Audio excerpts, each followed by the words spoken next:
bruxismo. Hoje eu vou falar de 2 deles. Se você quer saber um pouquinho mais, se inscreva no canal e dê o seu like.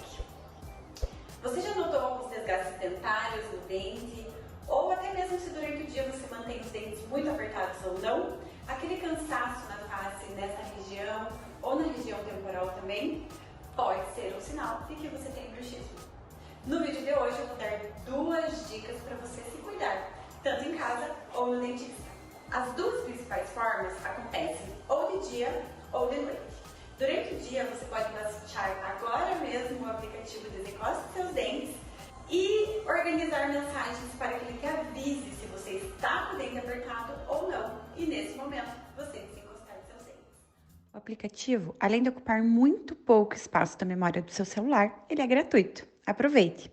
Nas primeiras páginas, você vai observar algumas informações sobre a disfunção temporomandibular, dores musculares, como consequências do hábito parafuncional, muito relacionado também ao bruxismo do sono. Nesse reloginho aqui, você pode programar quanto tempo você quer que o aplicativo desperte. Nos primeiros dias que você utilizar o aplicativo, o ideal é que você deixe as notificações aparecerem a cada 2 horas, pelo menos. Depois o tempo pode ir aumentando gradativamente. Então, quando vier a notificação, você preste atenção se você está apertando os dentes, mordendo o lábio ou até sugando a bochecha.